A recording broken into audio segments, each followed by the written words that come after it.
Hey, Todd, picking a date for a motorcycle trip is kind of like picking a restaurant with your spouse. No matter what, someone's not going where they want. Our goal at Best Motorcycle Roads is to make your next motorcycle trip the best it can be. The bottom line is we really like to ride motorcycles, but what this podcast is really about is getting on multiple day rides with your buddies, 3, 8 bikes, the people, and we just like hanging out and talking and having a good time. That's right. Making some memories. Right. So let's start with a story, maybe, Todd, as we look how are we going to plan the perfect trip this year. I mean, when trips gone wrong. Well, our last trip to Minnesota, we had it all planned out. We had the route. We had, destinations for each night. Luckily, the night before we left, I decided to go on and see what hotels were available. Because this was going to be kind of like, we're going to figure it out on the fly, right? We're kind of figured out on the fly, but I thought, I'll look to see what hotels. Sure. We were going to an area that had plenty of hotels, right. I thought, Duluth, Minnesota. And I got on, I started looking for hotel rooms. I thought, something's not right here. I could not find a single room vacant anywhere. And I was expanding the search out. And even 30, 40, 50 miles out, I couldn't find a hotel room in Duluth, Minnesota. Well, a little more research that I think Brad did. He figured out Swifties were going to be in town for Taylor Swift concert. Which was kind of fun the whole way up. We actually were tracking some Swifties when we were going, when it was cool. Van loads full. But they had the vans decorated. Awesome. But they had all the hotel rooms. They had taken every hotel room within about 50 miles of Duluth. It was crazy. So maybe a little more planning in this instance, maybe. That would have helped. So we did do an audible. Yeah, we called an audible and took our entire route, and instead of running it in counterclockwise fashion, we just ran it clockwise. So it worked fine. So Duluth was our last stop. Yeah. So really, when we look at planning, I mean, that's what we want to talk about today, right? Is just great motorcycle rides don't often happen by accident. Yeah. We do want to plan coordination. We'll talk flexibility, but and I think if you're kind of one or two people, you probably pull it off, right? But we're usually in the realm of 2 to 3 rooms needed. Yeah. And that doesn't really roll the dice and gamble. Is not usually not so good. Right, especially in the summer when people are traveling and there's a lot of vacations going on. Right. A lot of hotel rooms get booked up. So kind of our first tip is really just get the dates locked down. Yeah, so we did that today. Our group of 5, there's actually 6 of us, but our group of 5 got together and we locked down the dates for our motorcycle trips for this summer. And so now we have that on our calendar. So we're meeting early because we just want to make sure everyone gets the dates because we've had some issues where people didn't have the time off or couldn't get off or something came up. Or they had family vacations planned. Yeah. So now we've got those. So basically today we took out the calendars. Mm-hmm. We set, approximately, we have one trip. We're going to do the Dragon again this year. We know that we want to make that a little longer than we've ever done. Mm-hmm. And so that one, we locked that in. And then we also locked in another trip.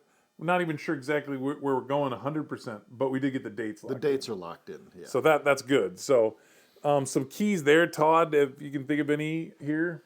Well, we like to always include the weekends so that people are taking less time off of work. So we always try to, and if we can go over like a Labor Day weekend where you have 3 days off, that's even better. But that's always kind of a pro tip. Use the weekends to help cut down on time away from work. And then like in your instance, like you booked it today on your work calendar. Like I did put it on my work calendar. Yeah, and you'll ask for your PTO off soon. So like you'll have it locked in, and that can be a problem. I mean, some of us are a little more flexible than others, but some people, and there's some policies at some works where if someone else takes off, you can't. You can't, right? So kind of the first person that gets in there gets it. So that was good. So we've got that solved for today. And then, so next when we start to figure this out, we're going to have to kind of figure out who's going, how far can they go.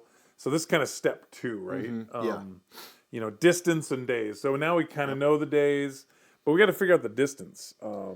Yeah, and if you're a long haul rider and you really like to just put as many miles on as you can every day, 500 miles, and you say we're going to be gone for 4 days. Okay, you can figure out you're going to 2,000 miles, right? Right. But if you're more of a scenic cruiser, I'm thinking 250 to 300 miles per day if you want to do some stops and some food and, Yeah. things like that. And we've talked about this before as you're thinking about these things. Like, you really got to think, like, okay, if we're going from a destination, if we're going to do 2,000 miles this year total, and the place that you want to go is 1,000 miles away, I mean, you're going to be booking it there and back. And you have there's no room for error. Yeah. So, like, more planning when you're doing something like that. Otherwise, we'll talk about other times when we've had trips maybe that we kind of are going and we have a little flexibility. There's ways to kind of trim off days or add extra time if we need to. So I love it.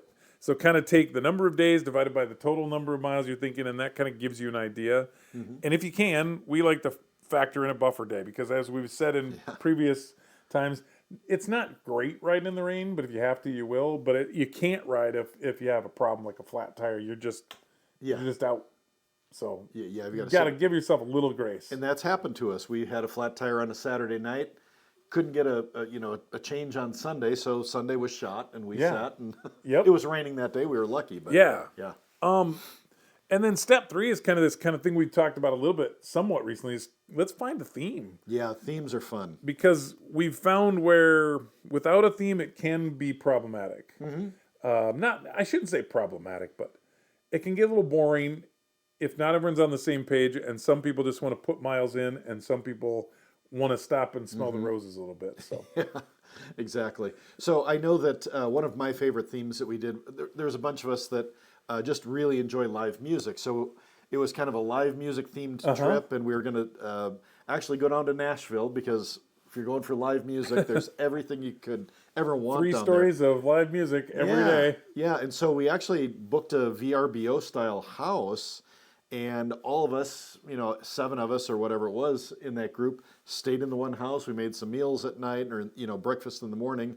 We did rides during the day and afternoon. And then at night, we were back into Nashville for live music. And I just remember that one of my goals there was to see the Time Jumpers. I had never seen the Time Jumpers. They'd been in Nashville since 1998. And, they're legends. And while we were there, a singer by the name of Wendy Moten was singing with the band.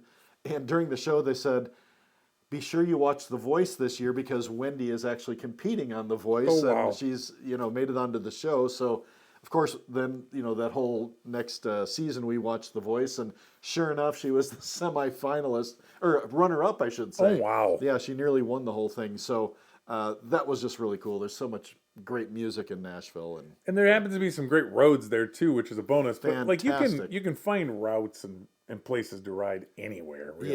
Yeah, you really can. So when you pick a theme, then we've done a whole bunch of different things. But I mean, you could do historic highways. There's a bunch of old great highways around. You guys, music. We've had more than one time when we've done some pretty cool musical things. Yep. There's a lot of national parks to hit. Those are, and there's usually some really good roads there. And there's all kinds of other things. It can be around anything. If you It think really about can. it. You could do it like a Wild West adventure and go to see pick 'em.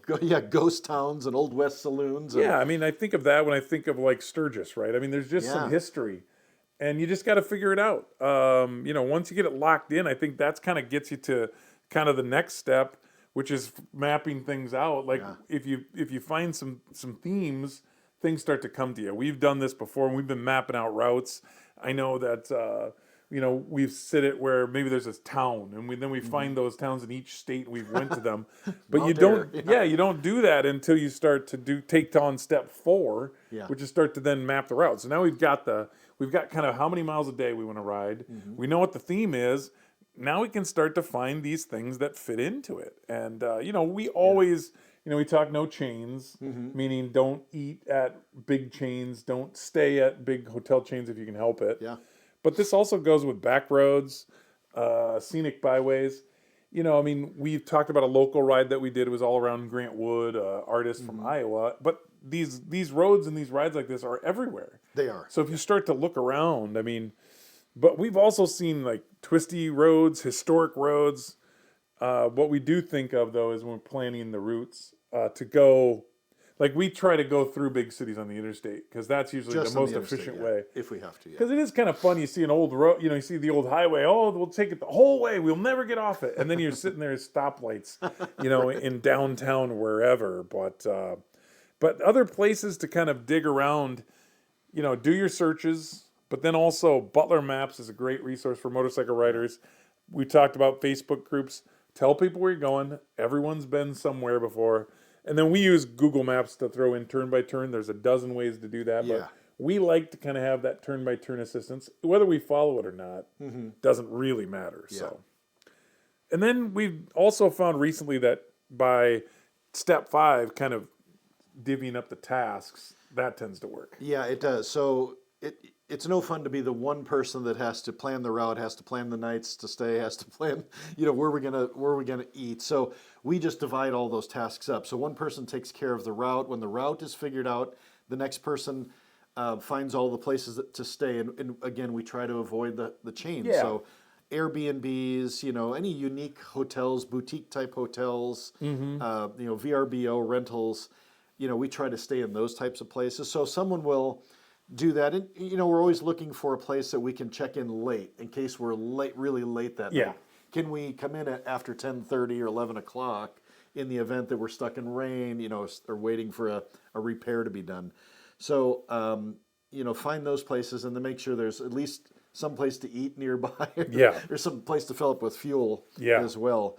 But again, hotels and motels, the chain ones, they can be boring. I mean, it's easy to find, but Airbnbs for group stays or rental homes, that's fun, because then you can get together in the dining room, play some cards, play some games, talk about the day. Right. Yeah, love that. And the same thing when we talk about no chains, right? Just unique food stops. Local diners, barbecue joints seem to be someplace we love. Roadside shacks. I know 2 of our favorite barbecue stops. One of them for sure was at a gas station in Hannibal, Missouri. I mean, this thing it looks like a gas station from the outside, and you're like, really? But and the other one was a place that Mike and I stopped near St. Louis. It was literally a wooden shack where they cooked in, and the rest was a tent. I mean, you were sitting in a tent on picnic tables. They were hidden gems, unbelievable. Yeah. And the resources there, really. I mean, you just kind of zoom in, Google reviews, back to the Facebook groups. I know we talk about it a lot, but people know where cool places are to eat. Yes. And then there's even roadfood.com and some of these like websites that you can check out. And then what about like the must-see attractions? Because you really kind of want to fold those into the theme, right? Yeah, especially if you're doing themed rides. If you're doing like great movies, like historic movies or something, you might, like you're going to the Tale of the Dragon, Fontana Falls is there where they filmed The Fugitive. Right. They did scenes of The Fugitive there.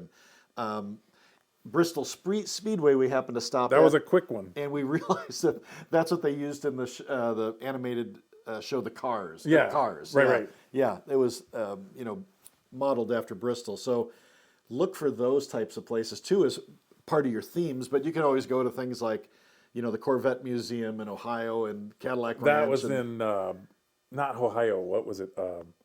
Starts with a B. Oh gosh. No, you've lost me. I'm sorry. You took me off. But no, that was good. It was Bowling Green. Oh, Bowling Green. Okay. But yes, I mean there's places everywhere. Largest ball of twine. Yep. I know the largest popcorn ball is in Western Iowa. I mean, these are great places just to take a quick pit stop. I know when we went to Minnesota, we saw the big Viking that was up there, and there was also the largest blue.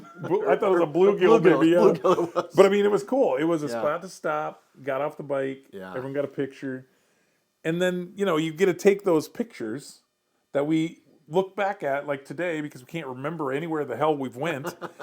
So we have to go back to the reel, right? Yeah. And that also is a task for someone to do. Yeah. So one person takes the hotels, another person takes the must-see attractions. And I know like Mike's big into, he likes to pick the restaurants. Yeah. So he'll do that. Yep. He'll that's work on thing. that.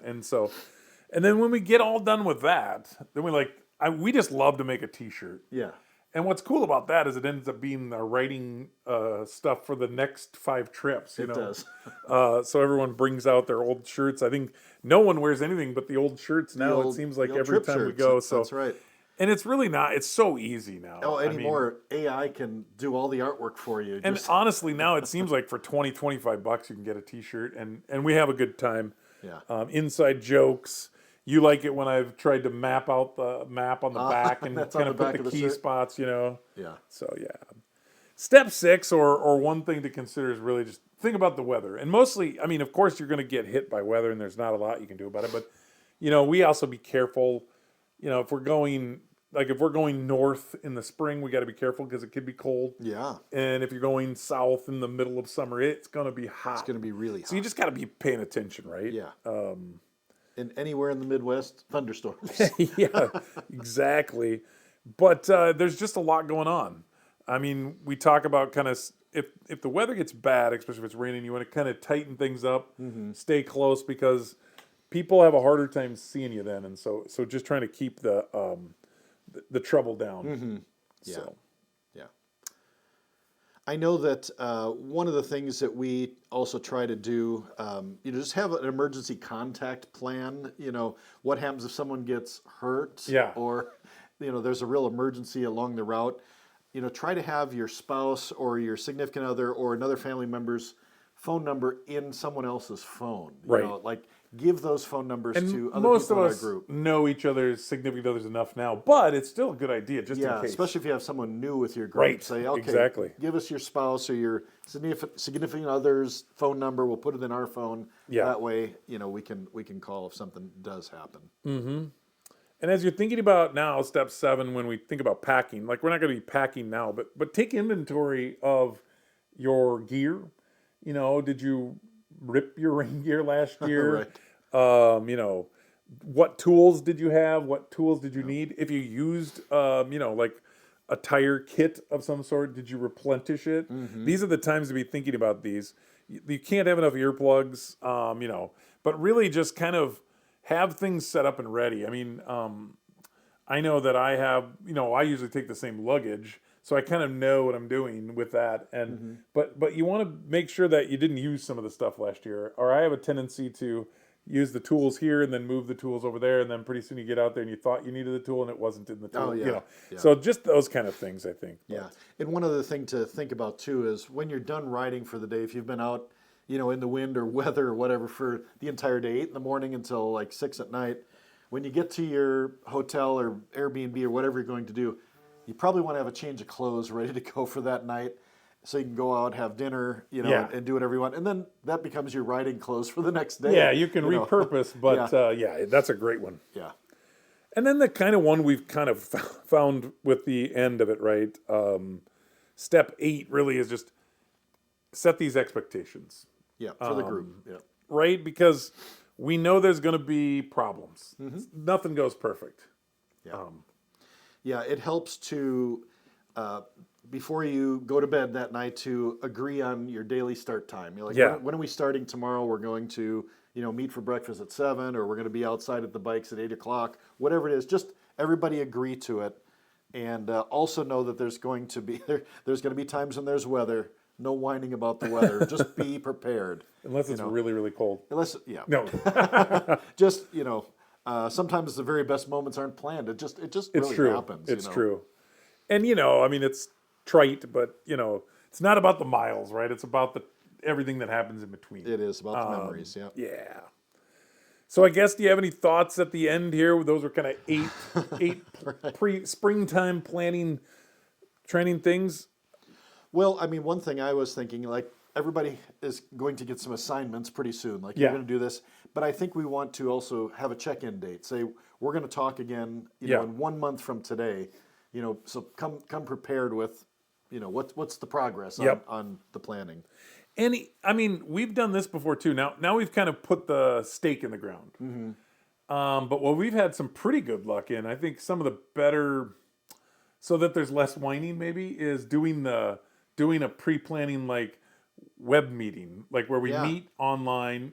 Maybe that's where you start to assign people the tasks. Yeah.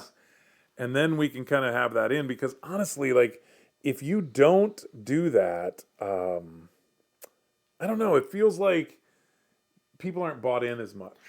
I agree. You know? Yeah, they're just relying on one person. Like, what do you have planned for us? And Where are that we is going? hard, right? Because then the person that planned it, it's never going to go perfect. Right. And then it's like, well, geez, Todd, who picked this restaurant? And it's a lot. Like, you Yeah. know how it is. It's a lot to plan these things, and Yeah. you're going to get things a little off. Like, I remember one time we planned a trip, and I booked all the rooms and everything ahead of time. Well, I booked 2 rooms, or 2 different nights. I booked them on the same night. Oh. Like, I booked 2 cities on the same night. And we got to the next one. They're like, oh, we don't have you. Well, thank goodness they had rooms. And then Yeah. I'm like, so you're going to charge me for last night? And it happened to be at the same chain. I'm like, Oh. oh, wow. Yeah. Like, your systems don't communicate very well either, do they? So, Yeah, thank you. really, it's the planning is kind of part of the fun. Oh, it really is part of the fun. Yeah, doing the research and trying to find some of those And I think cool places is a lot of fun. yeah, sorry. I just, like, part of the, I don't know. I think our trips have been better when we plan them together. So, Yeah. yeah. So, if you haven't started planning it, get on it because it's time. At least here in the Midwest. I mean, in the South, they've been riding now. Yeah, it's March in the Midwest here, Yep. so it's almost riding season. It's spring. This is a section we call the Toolkit. We share motorcycle gear review, and other riding tips. Well, for the Toolkit, it's time, right, to get your bike ready. The season is here. You got to be thinking about what you forgot to do last year on it. And, one of the things I think to be thinking about in the toolkit is the literal toolkit. I mean, you can go out and buy a toolkit. There are bike specific or metric specific kits that you can buy that have almost everything in it. That's a great idea. The other idea that I heard recently was if you want to create your toolkit, when you start working on your bike, set those aside so you see what you're using when Yeah. you're working on it. Yeah, or mark them. Yeah. Right. Some of us do a lot of on our motorcycles. Some of us don't do anything. And that will change the size of your toolkit. Some people say, my best toolkit is a credit card and a cell phone, and that's fine, right? Yeah. But you do need a flashlight and a few things to make sure you have everything working and get the batteries and going. Yeah. I mean, I'm going to continue to harp on the helmet-to-helmet communication. For us, the whole thing is the stories and the chit-chat that happens during it. So without that, we have little of nothing. And I think, so like now's the time, and don't upgrade the firmware on your stuff the night before because it's destined to fail. Something's going to break. Yeah. And you're like staying up all night the night before just to do that. Yeah, so we actually talked about that during our meeting today. Yeah. Like, let's everybody go out and update the firmware, update the software on your phone. So we're all going to do that. Exactly. Yeah. And then some of the newer bikes, they also have software updates, so do the same thing. And those don't always go as planned. So if you're working on it the night before, again, it's like, whoa, this may not be the perfect time to be doing that. Right. So anything else you can think of there, Todd? No, I think you covered it. If you have any suggestions, if you had any recent planning, like what were some of your best planning or best trips that you planned for? Everybody always puts up much better ideas sometimes that you think, of course, that's a great idea. Yeah, so go ahead and put those in the comments. We read all the comments and we'll respond. And, absolutely. And we'll use your ideas in the podcast as sometimes we'll take them for our own and sometimes we'll give you credit. Right. If you liked the podcast today, please subscribe and like it. Sign up for our BMR Rider Alerts. It's our way of keeping you in the loop when new episodes come out. And if you're listening to this on your pod player, great. But we also are on YouTube. So we always promise we'll try to be funny. It's usually not, but no spam ever. No spam. Keep the spirit of adventure alive and remember, bikes, friends, and endless roads, the stories ride forever. Take care.